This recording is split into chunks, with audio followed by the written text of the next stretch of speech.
Nomor 110.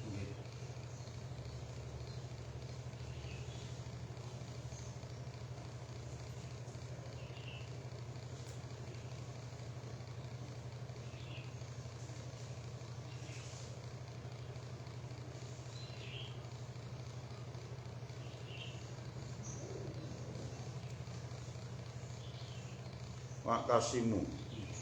Bismillahirrahmanirrahim. Maka dari kalian iku kaya mengkono-mengkono.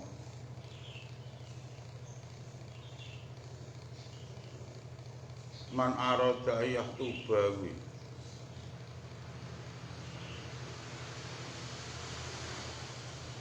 Qalu ta'ala taqalu ta'ala ta'ala kana tasimu bihablillah jami'a. Ang ayat tandasna sapa seneng ayat ila kulit maka daru pan al-muflihun. Khosiyatuha. Iya kuwi ya.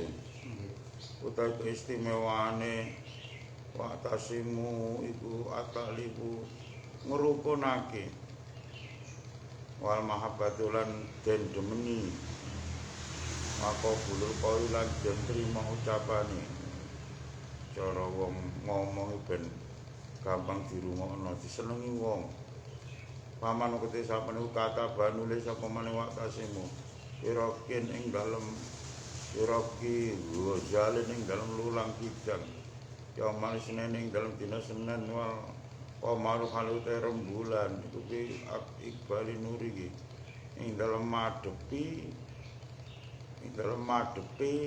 padange Qamar bil firsati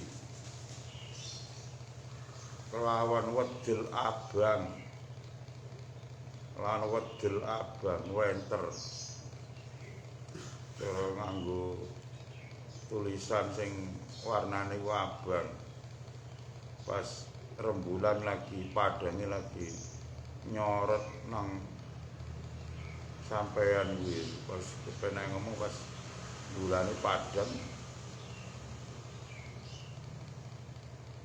pas lagi nyorot ora pas cek ning wetan kan guru nyorot utawa wis ning kaulon wala kolan gantungake sapa man ing rok alih wala kolan gantungake sapa man ing rok alih ngates awak dhewe man salah mengko ngrukun ing man sapa du musuhe man awasalan nepung ing man sapa man wong kana kang ana sapa man cedhek iki iku muhajiron kang ngeneng lau maring man warusikolan den paringi sapa man al-hidha ing apalan wal bulan den reksa wa ing kana lamun ana sapa man khotiban wong kang khotbah awaidan utawa wong kang mituturi kubila mengko den trimo apa kalame man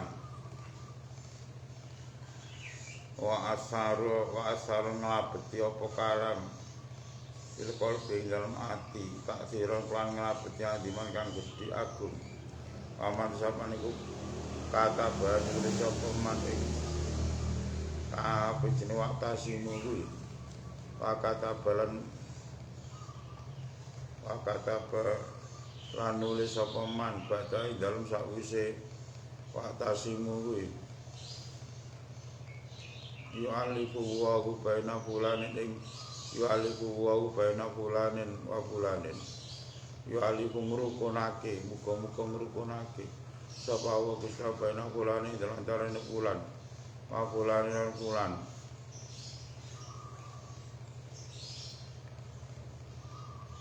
alafa mongko bakal ngrukunake sapa Allah baina umai dalam antarane fulan ing fulan bi barakatil ayat iklan barokai ayat al mubarakati kang den barokah lagi kanggo supaya wong rukun mbuh lanang wedok mbuh lanang wedok ya kanggo rukun nulis kiwatan billah kuwi terus ditambahi tulisan yu'alifu wahu baina fulane sapa jenenge wonge kuwi sing sama rukukno kuwi Zaid karo fulan Zaid karo Umar waka dalekal niku kaya mengkono-mengkono wa tasimu waka dalekal niku kaya mengkono arada yaktuba bandur maneh Qalu ta'ala rupane mayasfa syafa'atan hasanatan ayatan nasil ayat man kang tesa penuh kata nulis sapa man ya ing mayasfa kuwi yaumul jumat ing dalem dina Jumat indah tulis samse ing dalem kemetune srengenge ikhir koten ing dalem pipih min taupin kang saking pakaian min taupi harusin kang saking pakaiane kemanten pikirin kang prawan waduh iki dadak njaluk pakaiane manten iki prawan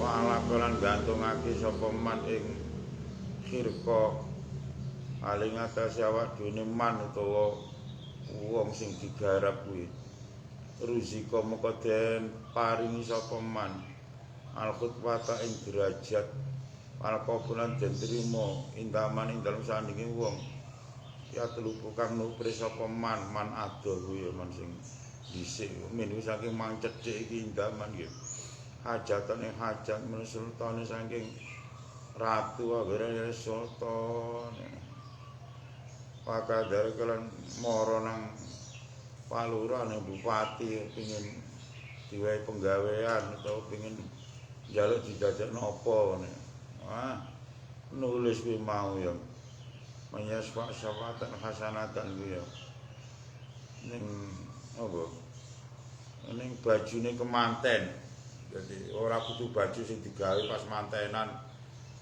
ora larang nyewa ya kula dhewe nyewa sampe jaluk piye to Mas lah kula niku nyewa nggih patahe kali bupata di pakaian niki ya sampe jaluk sampe oret-oret ya ya pokoknya klambine wonge lah klambine wonge ora kudu klambi sing iki mantenan iki ora klambine wonge sing manten sing cek prawan kuwi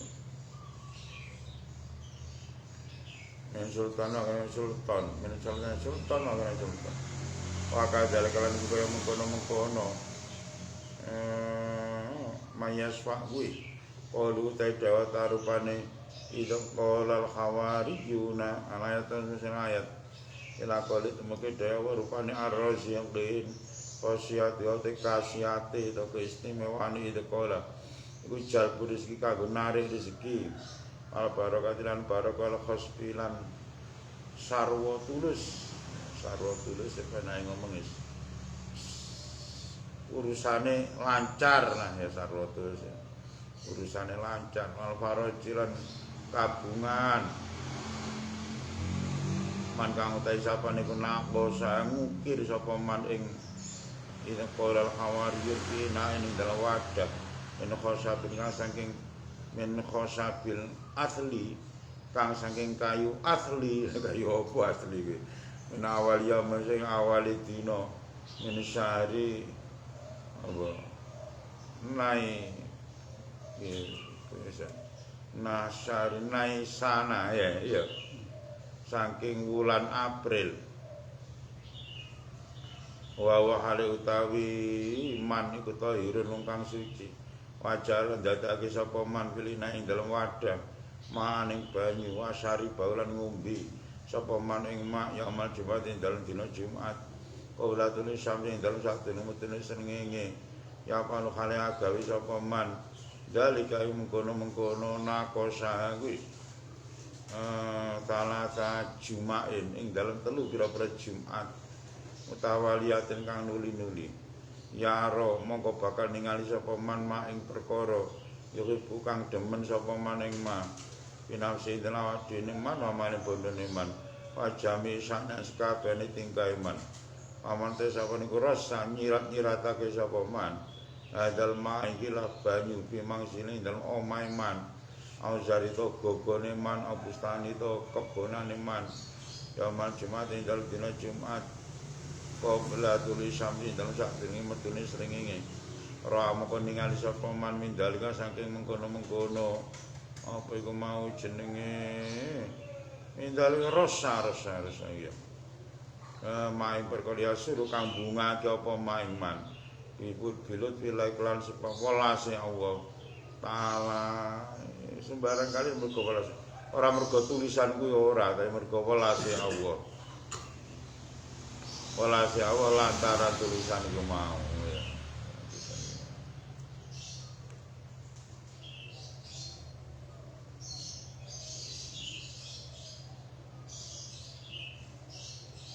Tapi syarat nganggo nganu bareng enteni wulan April kayu asli kayu asli kene kayu opo ya mungkin kayu ning gone musone kono ya kene mungkin enek tapi jenenge gak padha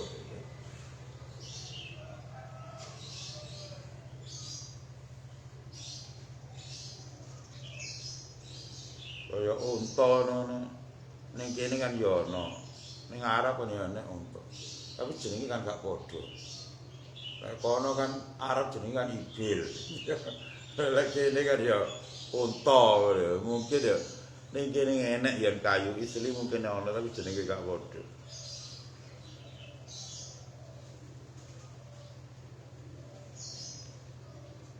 maka dalika iku mau jenenge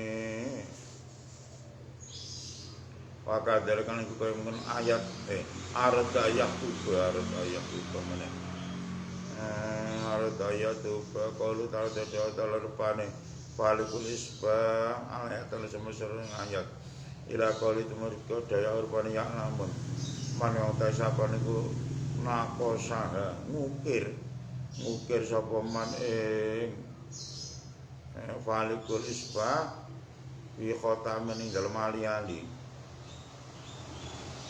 terus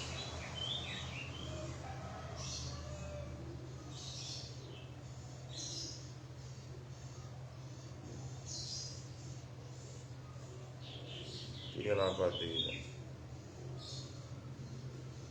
bimai wardin ini saja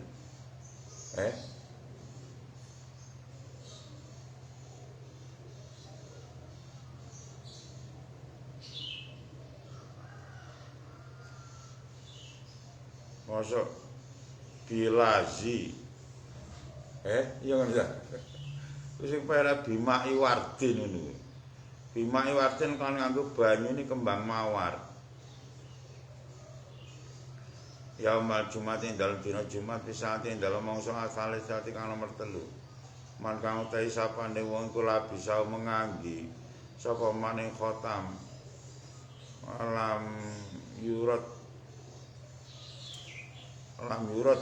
mongko ora den tolak sapa man lam yurat mongko ora den tolak sapa pihajatin ing pihajatin dalam hajat ya telu buah kang nupris sapa maneh hajat warusi kolan den paringi sapa man alqabula ing den tirimal mahabbah dalam den demeni wariyasatan kederajatan aku bilang den tirima sapa man ya ayunina sing dalam pira-pira pandangane menungso wa kadhalika iku kaya mengkono arad ayah tuba qaulu ta'ala ta'ala bani alif lam mim sad ila qauli maka dawuh pane ma tadakkarun man kang te sapa niku nakosanu ngukir sapa man ing alif lam mim sad kuwi sahifatin ing dalem kertas sahifati fidatin ing dalem blebekane perak sahifati fidatin ing dalem blebekane perak wajah lan dadake sapa man ing sahifah tata kota mening dalem nisor-nisore motone ali-ali man kate sapa niku labisahu mengangge sapa man ing khotam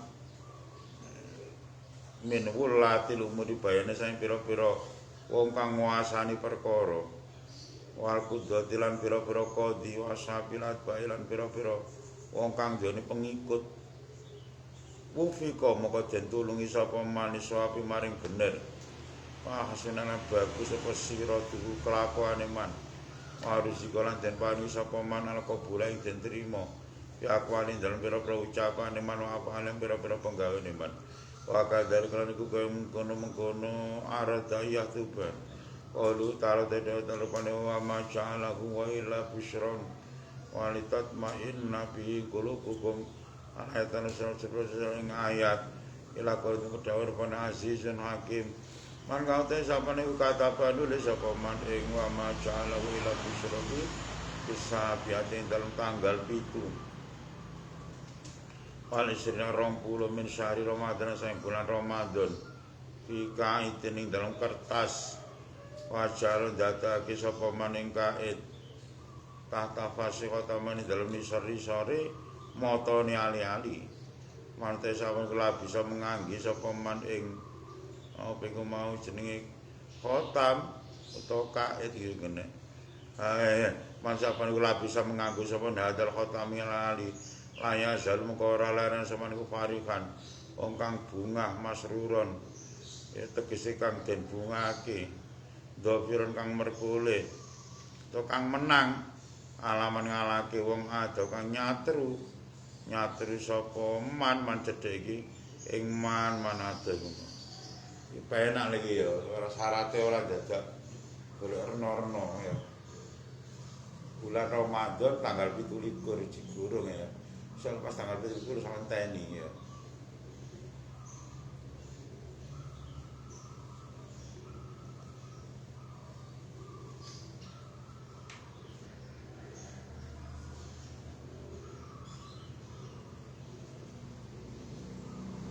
Ayo nulis oh ya.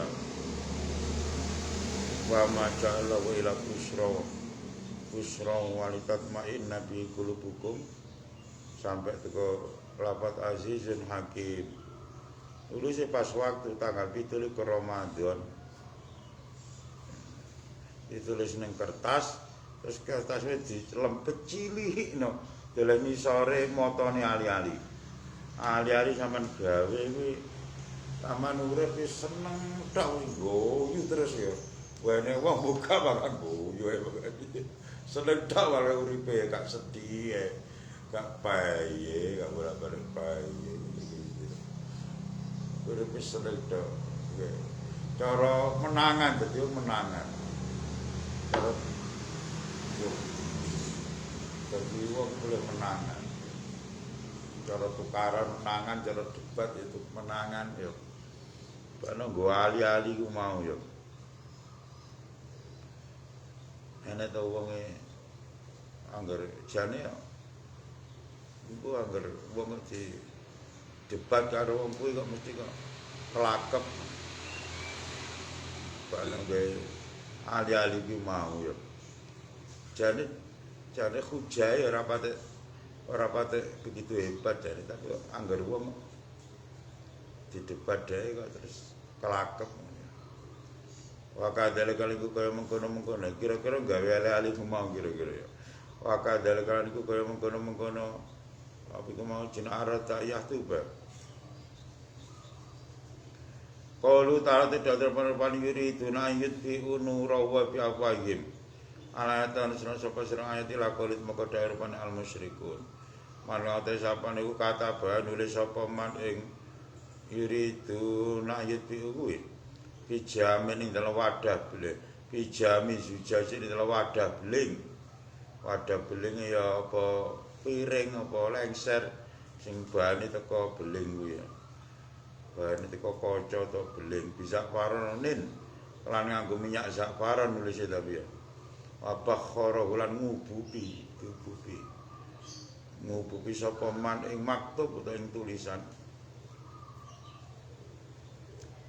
Bi udin kelawan nganggo. Bi udin kelawan nganggo.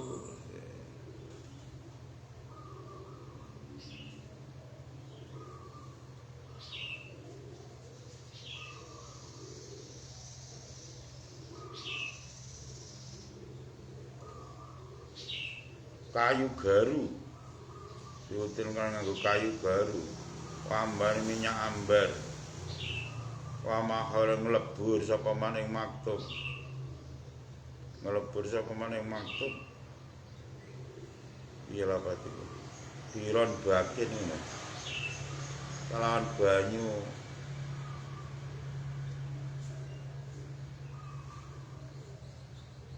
kang ana rasa.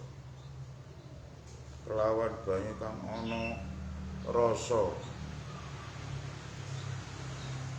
Banyu kang ana rasa ya apa ya banyu wedang nek rasane legi ngono kuwi ya. Banyu ki nek rasane ora tawa. Apa sing asin. Lho. Kaya enek kholisin kang murni. Murni iki ora campuri apa-apa. Banyu sing nek rasane ya banyu diduk klapa kene rasane ya. Banyu segoro kene nek rasane. Kae murni ora dicampuri ora mergo dicampuri gula. Wis memang enek rasane ngono ya. Banyu diduk klapa mesti legi. Ora pasar dicampuri gula bakal legi. Banyu segoro masih ora diuyah kan pangga asin ta ya rasane. Man kang te sampeyan iku ndaba. Dana. Man sampeyan iku dana ngelengani sapa man. Bi kelawan nganggo apa iki zambak mo.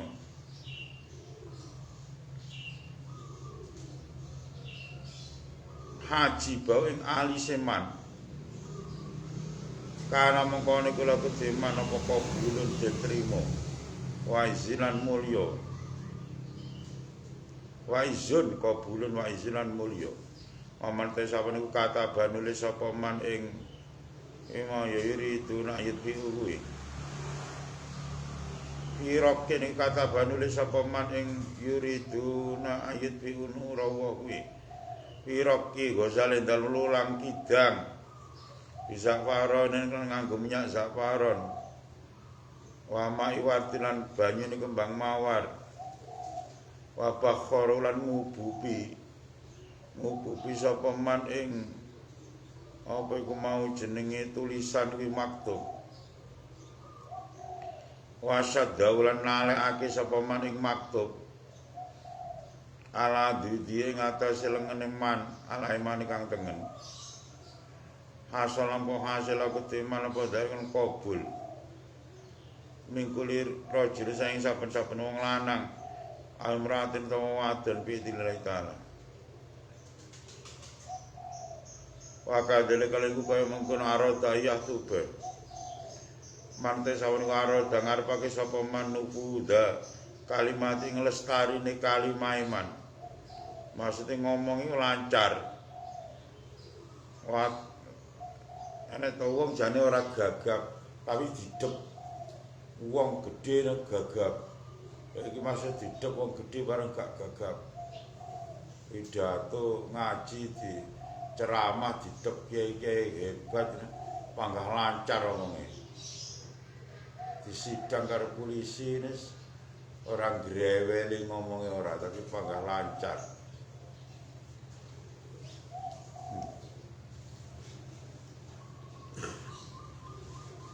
Apa Sari apalan lancar, apalannya poin lancar.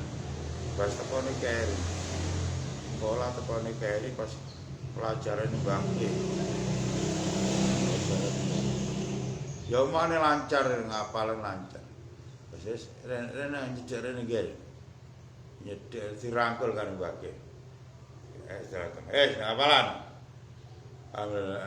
Tolak grogi gak pate apal kuliah dia dirangkul bangke. Grogi piye dirangkul bangke Pak Yai. Paling lancar ya apalan iki. Rene nyedek keri. Dirangkul. Jang apalan. Gak pelegu gak lancar. Gak lestari kalami kalimat itu.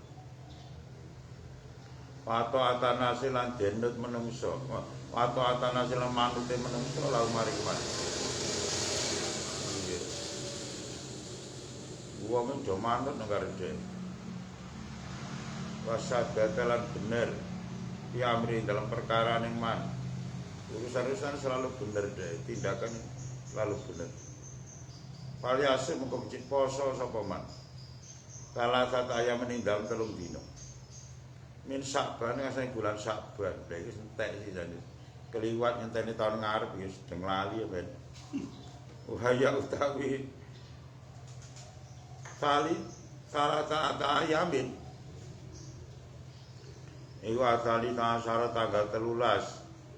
Wamalan tanggal berarti dalam sausi kali kasaro berarti 14 karo 15. Tanggal 13 poso tanggal 13, 14, 15 poso ayamul bid jadi iya ambek cip-cip poso ayamul bid poso dino padang sunah kuwi ganjarane akeh nggih nang wajah iki sawet nom ketok bagus ketok resik terus saiki ketok glowing wajah itu ya lah gelem poso ayamul bid belum poso tanggal poso dina 13 15 kuwi wajah iki ketok resik gitu. Ketok resik. Ketok padang ketok bagus cara lanang cara wedok ketok ayu. Cara bahasa saiki wajah glowing ya. Nganggo skincare kah? Gak. Nganggo apa jenenge kosmetik apa gak kosmetikan ya kira makna wedak beras kencur kuwi ya cara jaman kuno wedak kan beras kencur kuwi ya dideplok terus dipepe bano poso ayam bubit ayo iki mula-mulane nganu Mbah Nabi Adam karo Ibu Hawa sause duduk nang dunya kan pisah waduh jarane Mbah Nabi Adam ning Sri Lanka terus Ibu Hawa apa mbak kuwi neng di daerah wisata suwi gak petuk puluhan tahun ratusan tahun gak petuk gak kira puluhan tahun ratusan tahun gak petuk ning ning Arab ora nang Mekah kono ning Jabal Rahmat ngono ya petuk ya wis pondok paglen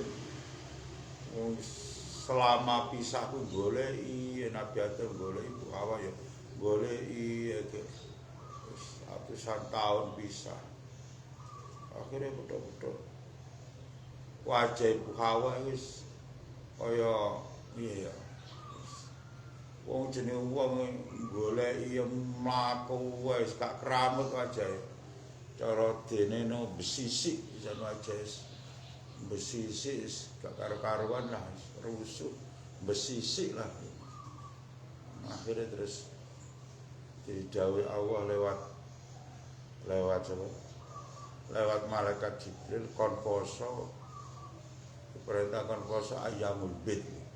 Poso tanggal 13 malah dadi ayu maneh kok itu teh. Wong itu paling ayu dhewe kan banyak Ibu Hawa gitu ya. Paling ayu di salam dunia kan mulai bana biata sampai dina kiamat. Gusti Allah dadekno wong itu paling ayu dhewe Ibu Hawa. Memper jenis swarga itu jare Ibu Hawa made in swarga jenis. Lek bojo mah made in di mataan, made in Bulurjo apane kaya busik. Made in swarga bener ayu dhewe. Terus nomor loro wong itu ayu dhewe kan Sayyidah Sarah. Sayyidah Sarah garwane Mbak Nabi Ibrahim ya. Sing pertama iki ibuke Mbak Nabi Ishak ya. Sayyidah Sarah. Itu nomor loro. Terus Sayyidah Aisyah. Sayyidah Aisyah itu termasuk nomor 3 gitu. Cara artis-artis saiki ayo ya ora apa-apa deh. Karo Ibu Hawa karo Sayyidah Sarah karo Sayyidah Aisyah ya ora apa-apa deh.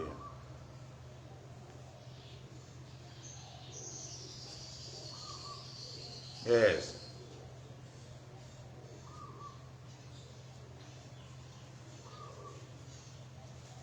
Jadi wong jos malah dhisik. Cara miturut ilmu modern ya. Peradaban modern itu jane kudune wong sing akhir gitu. Tapi gak justru mau dhisik. Terus saiki alat-alat kecantikan kan sing tambah semakin ke belakang kan semakin modern gitu. Ana operasi plastik barang itu ya. Sama dhisik apa enek? Plastik ana pipine ganti tiba. Pipine ganti tiba, lambene diganti bak. Iya. Tapi justru wong paling ayu kalau jaman dhisik. Sayyidah Abu Hawa, Sayyidah Sarah, Sayyidah Aisyah ya. Wong sugih cara mesti kan cara saiki kan perekonomi maju kan semakin belakang semakin maju tuh. Zaman semakin akhir, zaman akhir ekonomi kan semakin maju ya.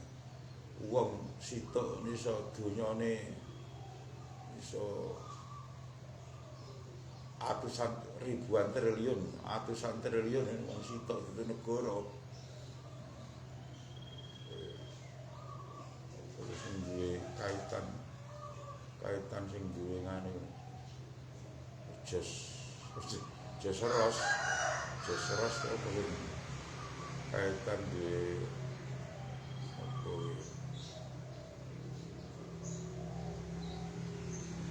palas uang valuta asing ya. Penukaran valuta asing, penjualan valuta asing.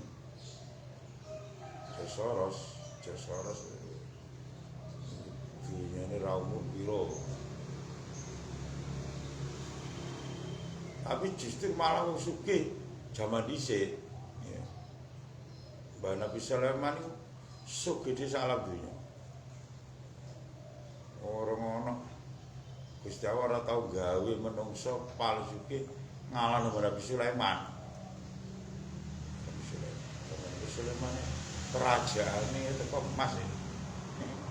Lah saiki sugih-sugih saiki lho, dhuwit saiki lho. Tukokno emas di omah ngono ya. Paling dadi empere tok kuran. Agak dadi jedinge tok kuran. Lagi wong duwe dhuwit emas, duwe dhuwit misale ya 700 triliun, 700 triliun gitu emas ya. Cara ge bangun omah paling dadi empere tok. Iya. Dadi jedinge tok ya. Nabi Sulaiman kerajaane teko emas e. Durung liya-liyane ya.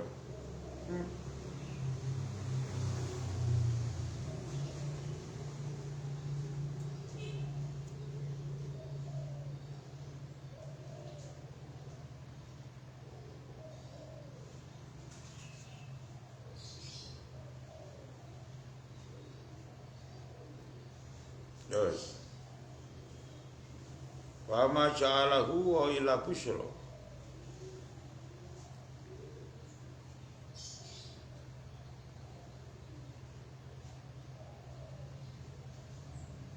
Cuma yusolli ya. Terus boleh ya itu poso Ibu Hawa, Sayyidah Hawa itu poso 3 dina ngayamul bait itu boleh malih wajah boleh malih kaya asale wayu maneh kuliah. Misale nulis salat sapa man al maghrib salat maghrib. Ayo tirulan buka sapa man ala kubzi sairin ngatasé roti gandum wa kholinan cokak wa bakolinan janganan wa mikrin uya wa jelisulan lungguh sapa man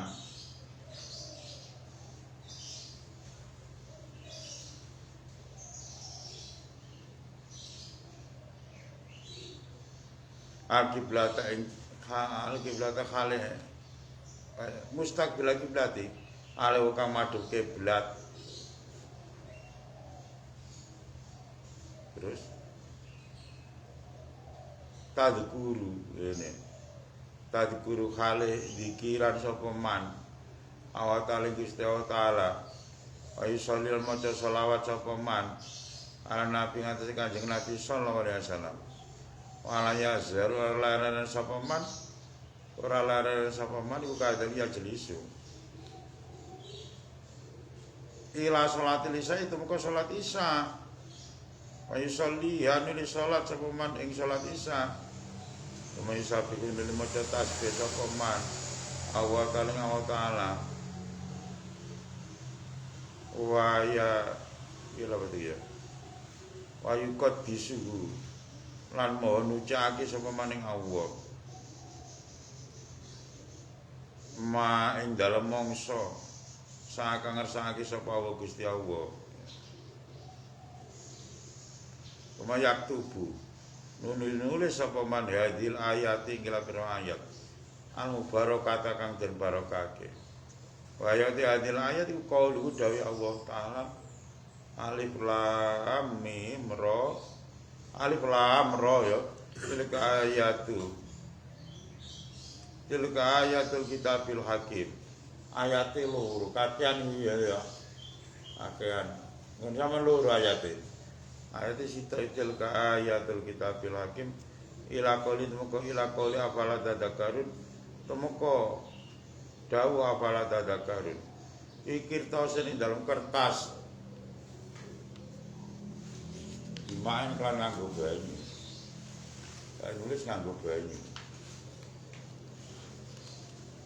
nganggo banyu berarti ya pene ya nganggo kayu atau ya pen tapi jerone ora diseni mangsi diseni banyu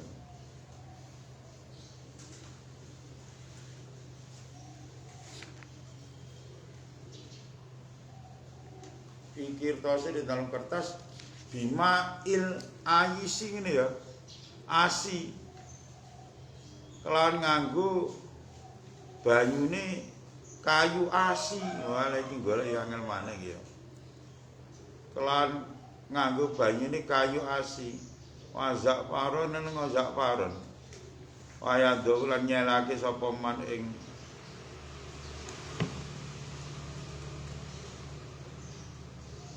kirtos ada poso 3 dina bareng wiridane ya suwi mulai maghrib sampai isya ya gak abot gitu ya tolong agung ya betah wirid maghrib sampai isya wong akeh kan dhewe alah paling ora kuat jajal wiridan dhewe bar maghrib tis sampai isya wong lek gelem wiridan maghrib sampai isya zikir gak ngomong blas maghrib pertama lho ora maghrib kan kurang 5 menit tok takut maghrib paling enak tempat ya ora wis biasa pertama insyaallah dosane di ngapura karo Gusti Allah. Layak takal lamu pokoke Mari salat maghrib langsung wiridan, gambi salat isya gak ngomong ambek sapa-sapa kowe. Wiridan gak ngomong dikir gak ngomong. Insyaallah dosane tinggal. Ya buat.